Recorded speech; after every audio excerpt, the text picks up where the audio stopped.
Are the judges ready for a grand crossfire? I believe I have first question. Go for it. In your first contention, you talked about the harms of cyberbullying. Now, we agree that there are, present in status quo, that there are harms of cyberbullying, but we believe that this cannot be directly attributed to the First Amendment protection of anonymity, because because individuals have a right to file an injunction called the do subpoena, in which the court can force anonymous bullies to reveal their true identities. So basically, in the real world, individuals are accountable of what they say on the internet.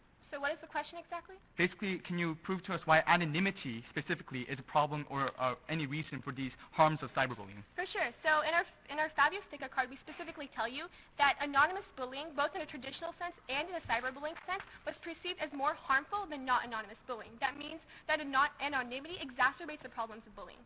Exactly. So why does anonymity exacerbate the harms of cyberbullying, and is there any concrete evidence to support that? Well, because we have in the opinion and research panel over a survey with 20,000 people that 87% of reported cyber abuse and cyberbullying actually happens on Facebook, in which bullies have their identities revealed.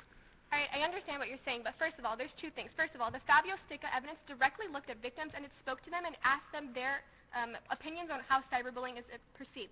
Furthermore, what we're telling you is that the impact is that the reason that cyberbullying that's anonymous is worse is because there's a loss of control over the situation. The victim doesn't know where the pain and where the hate is coming from. That means they feel a loss of control, so there's an increase in depressive symptoms and an increased chance of suicide.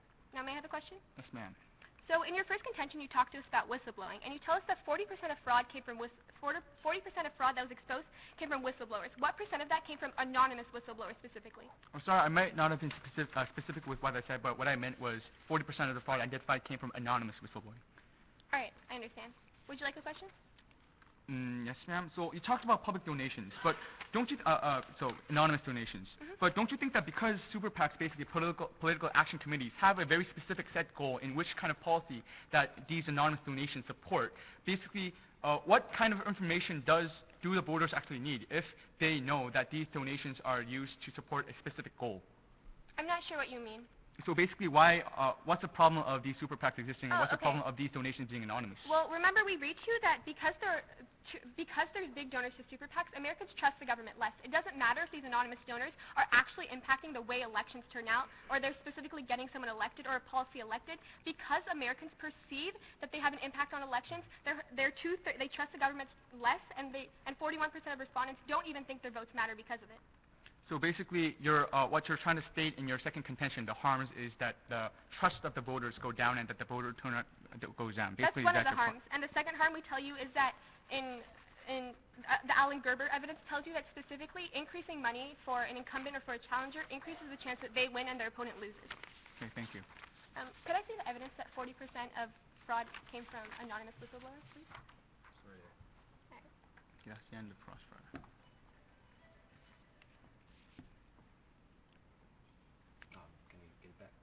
Oh, are you guys taking prep time right now? No, but...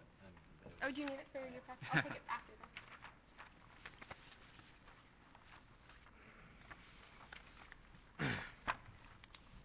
Are my opponents ready? Partner ready? Partner ready? Yeah. Judges ready?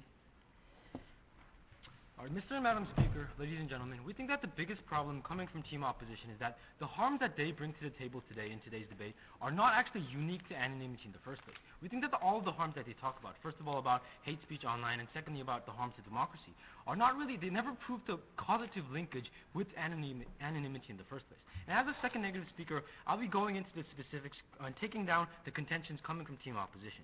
First of all, they talk about cyberbullying and how social psychology makes individuals more aggressive online. Well, we first of all already told you, as in the crossfire, that those harms aren't actually unique to anonymity. We told you that according to the Opinion Research Panel, with a survey of over 20,000 people, 87% of reported cyber abuse and cyberbullying online happened on Facebook with bullies with real names. So we think that the harms that they give us about how cyberbullying and how it hurts individual identities and it hurts individual psychologically, of course those are very severe harms, but those harms, they never prove to us why they're specifically caused with anonymity, because we believe that even without anonymity, anonymity, those harms still exist. But our second response is that those things aren't really actually covered in today's debate in the first place, because we're not talking about the harms and benefits of anonymity. We're talking about the First Amendment protection of anonymity, and we don't believe that the First Amendment protects those illegal hate speech going on online. We told you about the Doe subpoena, where victims of bullying have the right to file an injunction against the aggressors, and according to this injunction, the court actually forces certain aggressors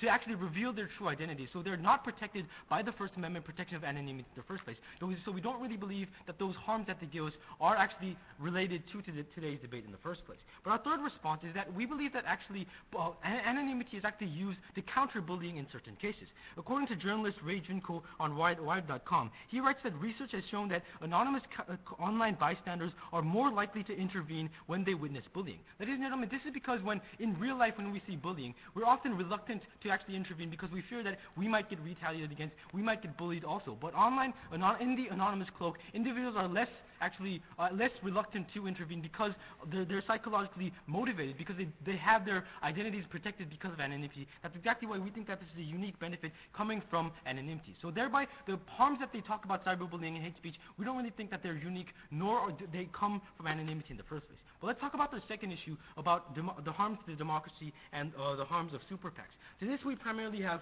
four responses. First of all, when they say that these super PACs buy elections and thereby harm the democracy, we don't really think that they gave us any evidence to support how those harms are tangible in the first place. In other words, they never gave us the impact.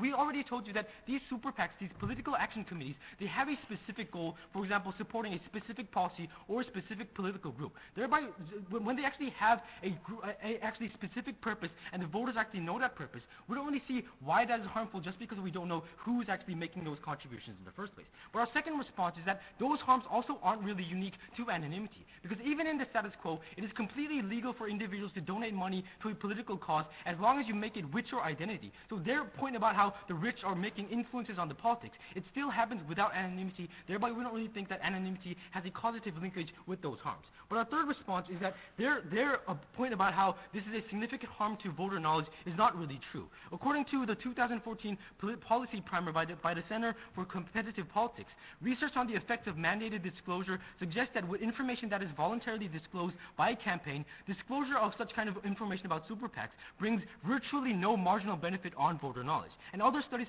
have confirmed that voters rarely seek disclosure information when deciding how to vote. So their talk about how voters are actually hidden information from because of these super PACs isn't really true, because we can see that these voters don't actually search for such disclosure information in the first place. So we think that these benefits are non-existent. But fourthly, we say that their point about how voters decrease is not really true. According to Joshua Clinton and Josh Lipinski, in an experimental study of the 2000 presidential election, they say that we find no evidence to support the predictions of the demobilization hypothesis about how voters decrease. Thereby, we think that their points about how voters decrease is not actually true, and thereby their two harms don't really exist.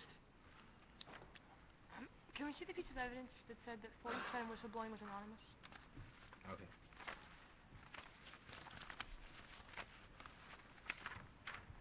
Thank you. We'll take running prep. We'll take running prep.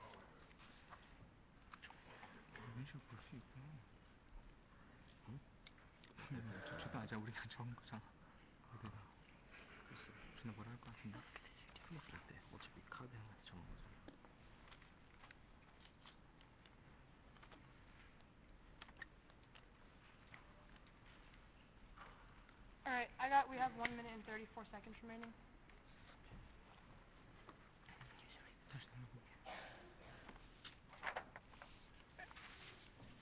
So, are all the judges ready? Can we keep it for the speech and then we'll get back to you after? Opponents? Okay. Start off with an observation. Observe that due to the restrictions provided by this resolution, the only arguments that should be evaluated in the round should be those that have to do with free speech. But with that being said, go to their first contention. There's going to be four main responses here. They talked about whistleblowing. First, observe that James Hunton of Bentley College finds that receiving an anonymous tip decreases the likeliness that actions are taken to solve the problem. When audit members were presented with anonymous tips, they were significantly less likely to look into them as compared to non-anonymous tips. Furthermore, auditors spent $16,000 less to investigate the anonymous complaint. This mirrors the result from a study from the National Bureau of Economic Research, who found that the instances of fraud detected by whistleblowing fell from 21 to 16% when anonymous channels were set up. But second, David Davenport affirms this by telling you that only if the recipient of a message knows and trusts its writer is action likely to ensue. Trust is built up as a result of numerous encounters, but if the communications are truly anonymous, then it's difficult to establish such a relationship. Messages sent anonymously are thus unlikely to have much impact on their own, and hence reliance on anonymous communications for whistleblowing, informing the world of human rights violations, would seem to be misplaced.